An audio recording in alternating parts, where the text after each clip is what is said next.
अच्छा, अब सिचुएशन ये है कि इंडिया के अंदर भी बातें शुरू हो गई हैं कि बांग्लादेश हमारे हाथ से निकल गया है। पाकिस्तान के साथ तो हमने अभी बदला लेना है, चाइना के साथ हमने अपने आप को तकड़ा करके डिफेंस करना है, बांग्लादेश को तो सबक सिखाया जाए।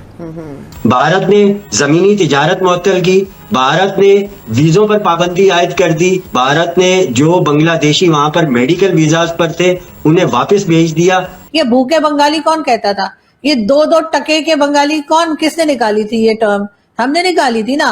के अबाव अजदाद को पाकिस्तान ने बेरहमी से कत्ल किया। हमारी अफवाज ने जो है तो बस अफवाज के लोगों को जो है वो वहां उनकी इज्जतें पामाल की, उनकी जो प्रॉपर्टी थी उनको खराब किया। आज उन्हीं की औलाद जो है वो पाकिस्तान जिंदाबाद के नारे लगा रही है। इसका मतलब है कि मैडम रशियन एम्बेसडर बांग्लादेश में है, उन्होंने कहा है कि बांग्लादेश की इंडिपेंडेंस में इंडिया और रशिया का किरदार था। यहाँ पर ये प्रतिक्रिया आई है कि ढाका को दिल्ली के साथ तनाव कम करना चाहिए, जितना जल्दी हो उतना अच्छा। ये वही डीएनए की कमजोरी है जिससे आप मुसलमान बन गए, वरना हमारे पुरखों की तरह अगर आप मजबूत होते तो हमारे पुरखों ने मरना पसंद किया, कन्वर्ट होना पसंद नहीं किया। साथ ही यहाँ पर 1971 में बांग्लादेश की आजादी में रूस के साथ साथ जो भारत की भूमिका है उसको भी याद किया गया है रूस की तरफ से। रूस के राजदूत अलेक्जेंडर ने जय हिंद दोस्तों, अब बांग्लादेश भी पाकिस्तान की तरह अपना असली दोगला चेहरा दिखाना शुरू कर दिया है। कहता है भारत का चिकन नेक काट देगा। अब चींटी के पर क्यों निकलते हैं ये तो सबको पता है। इसी पर पाक मीडिया की बेचैनी और वीडियो के अंत में रिएक्शन। अगर आपको पसंद आए तो लाइक और सब्सक्राइब करके कमेंट में अपनी बात जरूर लिखिए। उधर से यहाँ उधर से काउंटर ये आ रहा है कि अच्छा ठीक है तो हम तो बांग्लादेश को दो टुकड़े कर देंगे। एक ऊपर से चिकन नेक उसको काटेंगे हम ताकि वो चिकन नेक जो है वो बिल्कुल खुल जाए और वो इंडिया का हिस्सा बन जाए। दूसरा ये है कि नीचे जहाँ म्यांमार के साथ जो बॉर्डर है वहां भी काटेंगे ताकि ये जो रोहिंग्यास है ये जहां जहां इस वक्त सेटल्ड है उनको बुला के वहां सेटल किया जाए। तो उसके बाद भी हम ये बात कर रहे हैं कि जी हम बड़े अच्छे थे और वो तो हमसे अलग नहीं होना चाहते थे। भारत ने साजिश की, हमें भारत ने कहा था कि हम उन्हें 2 टके के बंगाली का करें या भूखे बंगाली का करें। मैडम रशियन एम्बेसडर बांग्लादेश में है, उन्होंने कहा है कि बांग्लादेश की इंडिपेंडेंस में इंडिया और रशिया का किरदार था और उन्होंने कहा है कि इनको टेंशन्स कम करनी चाहिए। उन्होंने कहा कि 1971 के अंदर बांग्लादेश ने इंडिपेंडेंस हासिल की because of Indian help as well, और रशिया ने भी सपोर्ट की थी। तो मैडम ये बात तो साबित हो गई कि पाकिस्तान को तोड़ने में इंडिया का और रशिया का किरदार है। मैडम क्या कहेंगी आरजू काजमी साहबा? तो ये तो सर आप लोगों को ब्रेकिंग न्यूज है सर, ये है सर, ये ब्रेकिंग न्यूज लग रही है आपको? आप लोगों को अभी इतने 50 साल से ऊपर हो गए बांग्लादेश बने हुए, आप लोगों को अभी तक यही नहीं पता लगा? आज उनके मुंह से दोबारा निकला है ना सर। मुंह से क्या दोबारा निकला सर? वो जो 93,000 ने जो हथियार डाले थे वो क्या था? वो जाहिर है कि जब भारत साथ दे रहा था बांग्लादेश बनने में, और ये और बात है कि बहुत से हमारे जो सीनियर्स हैं हसन निसार साहब और कई दूसरे लोग वो ये कहते हैं कि गलती हमारी थी, हम ही जो है वो बांग्लादेश के लोगों के साथ ठीक नहीं रह रहे थे, हमने ही उनका मैंडेट चोरी किया था शेख मुजीब को उस जमाने में, और सब कुछ हम ही गलत कर रहे थे। लेकिन ये क्या ठीक है, फिर बीच में भारत भी आ गया था जब उनके मदद करने के लिए, तो बस फिर तो बिल्कुल ही आपको पता है कि एकदम ही काया पलट हो गई थी। फिर तो कहानी कहीं की कहीं चली गई। और अब अगर इतने अरसे के बाद अगर रशियन एम्बेसडर अगर ये बात कर रहे हैं तो ये बात तो पाकिस्तान में बच्चे को पता है कि जी 71 में क्या हुआ था और कैसे बांग्लादेश बना। ये भी पता, बांग्लादेश बनने से पहले का भी अक्सर लोगों को पता है। अब तो वो जो हमीदुर रहमान कमीशन रिपोर्ट जो मैं समझती हूँ कि हर स्कूल कॉलेज में पढ़ानी चाहिए, अब तो लोगों को वो मिल गई है, इंटरनेट पे पढ़ी जा सकती है, बहुत आसानी से समझा जा सकता है, जबकि पहले तो छुपा दी थी इन्होंने। तो इन्हें पता है कि क्या हुआ था उस जमाने में, और बिल्कुल भारत ने तो खुल्लम खुल्ला कहा है कि उन्होंने मदद की है। वो तो अभी तक क्रेडिट लेते हैं, हालांकि सर हरकतें तो हमारी खराब थी बांग्लादेश के लोगों के साथ, होना तो यही था। लेकिन अब जाहिर है क्योंकि वो देश बन गया तो उन्होंने क्रेडिट ले लिया, और जब तक नहीं बना था तब तक वो लोग कुछ नहीं कह रहे थे। तो सर ये तो कोई नई बात नहीं कही है।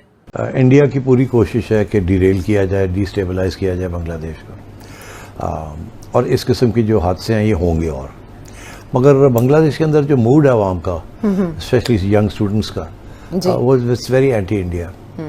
अच्छा, अब सिचुएशन ये है कि इंडिया के अंदर भी बातें शुरू हो गई हैं कि बांग्लादेश हमारे हाथ से निकल गया है, पाकिस्तान चाइना बांग्लादेश का एक नेक्सस बन रहा है, एक ट्रायंगल बन रहा है, this will threaten India. Pakistan के साथ तो हमने अभी बदला लेना है, चाइना के साथ हमने अपने आप को तकड़ा करके डिफेंस करना है। बांग्लादेश को तो सबक सिखाया जाए कि ये ना हो कि ये भी हिस्सा बन जाए। तो पुराने ज़माने में ये इल्ज़ाम लगता था कि बांग्लादेश के बॉर्डर के ज़रिए पाकिस्तान की जिहादी जो है वो इन्फिल्ट्रेट कर रहे थे इंडिया में। ये झूठा था इल्ज़ाम था, मगर इल्ज़ाम ये लगता था। ठीक, यहाँ से border cross LOC to Kashmir, उधर से बांग्लादेश से। अच्छा, तो अब वो जब फिर हसीना की गवर्नमेंट आई तो वो सब खत्म हो गया। Pakistan was persona non grata, India जम गया वहाँ। हसीना की गवर्नमेंट के दौरान जमात इस्लामी के ऊपर बहुत सख्त तशद्दुद हुआ। Jamaat Islami was a रीजनबली popular party, मगर बहुत तशद्दुद हुआ, बड़े लोगों को सजाए मौत भी दी गई। जी, जमात इस्लामी के रहनुमाओं का हम सिलसिला सुनते रहे अरसे बाद। अब सूरत हाल ये है कि वहाँ एक खला पैदा हो गई है। खालदा ज़िया जो है वो बीमार है जी, she is not able to put up a defence, ventilator पे भी उन्हें डाल दिया गया और वैसे भी उनकी कोई खास पॉपुलैरिटी वहाँ नहीं है। तो अब यहाँ एक अनपॉपुलर फोर्स फारग हो गई है, अवामी लीग, और दूसरी फोर्स है नहीं कोई, एक खला है।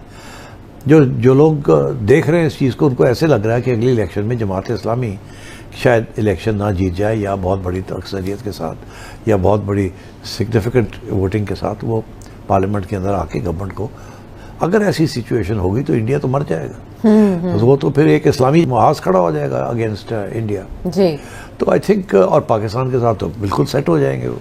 तो इसलिए मेरा ख्याल है इंडिया के अंदर अब अगर आप इंडियन मीडिया को देखें आयशा, और मैं आपको कहूँ वहाँ जो चीज़ें उनकी इंटेलिजेंस एजेंसियाँ इंडियन मीडिया को जो बातें बता रही हैं जी, वो तो ये बातें हैं कि जी हम किसी तरीके के साथ बांग्लादेश को ऊपर और नीचे कट करेंगे। हम ऊपर हम कट करेंगे जहाँ चिकन नेक है, इंडिया बांग्लादेश की टेरिटरी जो है उसको कट करके अपना हिस्सा बनाएगा। 7 सिस्टर्स की आप बात करें, वो जो क्योंकि जब से यहाँ से लगाना कि हम 7 सिस्टर्स के अंदर गड़बड़ करेंगे, हम करेंगे वहाँ, वी विल एक्सपोर्ट जिहाद जी।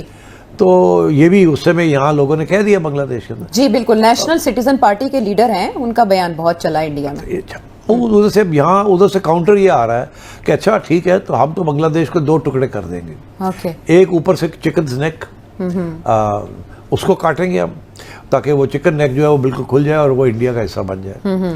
दूसरा ये है कि नीचे जहाँ म्यांमार के साथ जो बॉर्डर है वहाँ भी काटेंगे ताकि ये जो रोहिंग्यास है ये जहाँ जहाँ इस वक्त सेटल्ड है उनको बुला के वहाँ सेटल किया जाए, एक ऑटोनमस रीजन बना दी जाए, not of Bangladesh but of Myanmar, उनको अलग टेरिटरी दे दी जाए। तो दोस्तों, बांग्लादेश को कुछ समझदार देश ये समझा रहे हैं कि भारत से बांग्लादेश को हमेशा अपने संबंध सुधार कर रखना चाहिए, इसमें बांग्लादेश के ही अपने फायदे हैं।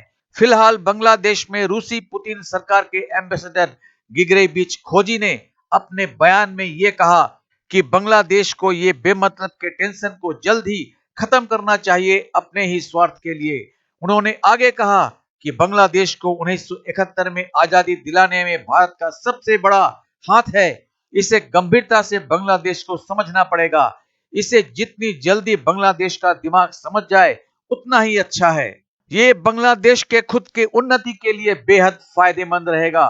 पाकिस्तानी अब बांग्लादेश के इस बेवकूफियाना हरकतों का मजा ले रहे हैं। जब बांग्लादेश और पाकिस्तान एक थे तब बांग्लादेश को पूर्वी पाकिस्तान कहा जाता था, तो उस समय पाकिस्तान के लोग अपने देश के पूर्वी प्रांत अर्थात पूर्वी पाकिस्तान को बातों बातों में ताना मारते हुए मजाक बनाया करते थे। पूर्वी पाकिस्तान के लोगों को नीचा दिखाते हुए पाकिस्तान के लोग 2 टके के लोग बोला करते थे, काला मजदूर बुलाया करते थे। मतलब पश्चिमी पाकिस्तान अर्थात मेनलैंड पाकिस्तान अपने इस पूर्वी पाकिस्तान के लोगों को बॉन्डेड लेबर अर्थात बंधुआ मजदूर समझा करते थे। फिलहाल अभी भारत ने बांग्लादेशियों के लिए अपना वीजा बंद रखा है। इसका सबसे बड़ा मुख्य कारण है पहले अपने देश की सुरक्षा। बांग्लादेश से लोग लाखों की तादाद में आया करते थे भारत में मेडिकल ट्रीटमेंट के लिए। अभी उसमें रोक लगा दी गई है वर्तमान हालत को देखते हुए। तुम्हारे देश में जो हमारे हाई कमीशन के ऑफिस हैं उनको तुम तोड़ फोड़ और आगजनी करने के लिए टूट पड़ने की कोशिश कर रहे हो। अगर तुमने हमारे हाई कमीशन के ऑफिसों का एक किल भी उखाड़ लिया तो पूरा बांग्लादेश मिट्टी में मिल जाएगा। एक ही देश के लोगों से कितना घटिया तरीके से व्यवहार किया जाता था, तैयार बैठे हैं। तो मिलते हैं अगली वीडियो में, तब तक जय हिंद, जय भारत।